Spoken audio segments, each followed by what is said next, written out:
From first thing in the morning to last thing at night, children are absorbing the words that they hear around them and learning about their world. The experience is an important one.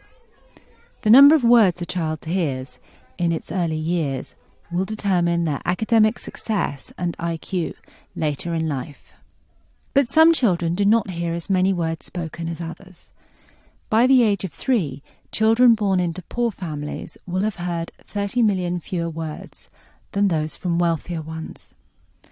One reason for this word gap is that parents of high socioeconomic status interact with their children more. And this is why 3- and 4-year-olds, like these children at a Chicago fee-paying nursery, can reach school age as much as 2 years ahead of others. Once established, this difference may even grow. New research presented at the American Association for the Advancement of Science shows that the word gap can even be seen in the brain.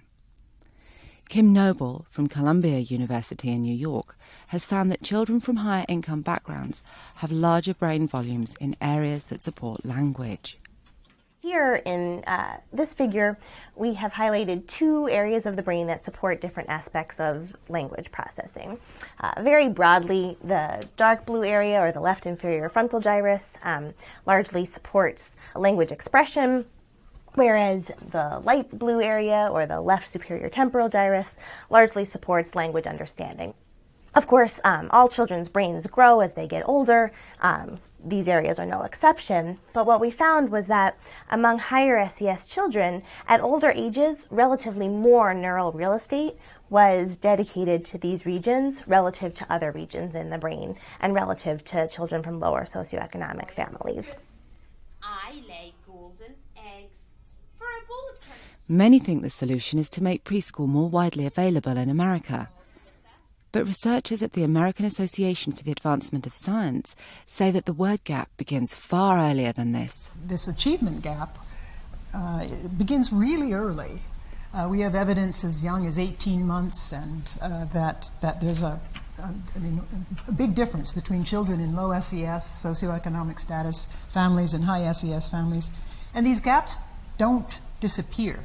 If anything, they may get a little wider or pretty much stay constant. But they're there much earlier than we had thought. Dana Suskund runs the 30 Million Words Initiative in Chicago. Her project is teaching parents the best ways of talking to children. I think the policy implications are simple. If we truly want to make a difference, preschool is too late. If we really want to make a difference, we need to go where it begins, between 0 and 3, and in the home. So it is really through the power of parent talk that true change can occur. The research is clear. The impact of children's early language environments have an indelible impact on children. It is in fact the beginning of the achievement gap as we know it. This device is a word pedometer. Attached to a child, it measures how many words a child hears every day.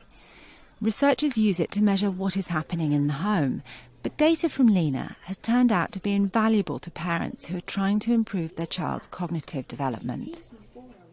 Sitting in front of a TV, though, does not work.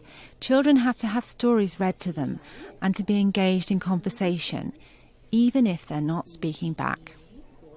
We get the device and the shirt back from the family, and then we just hook it up to the computer.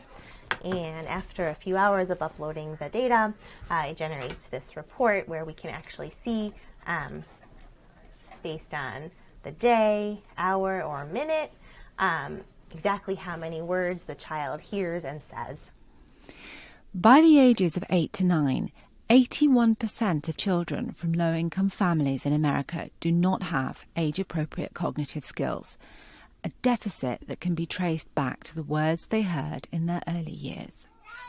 The benefits of something so simple as talking to young children and exposing them to rich language are enormous, because by the time children reach the age of 5, their brains have already done most of their growing. A boost in parent talk, scaled up across America, could start to erase the differences that are a major contribution to low levels of academic performance. Spending money to erase the achievement gap will pay off later in lower costs of social welfare, higher tax revenues and economic growth. 1, 2, 3. Most important of all, though, every child will have a real chance to reach their full potential.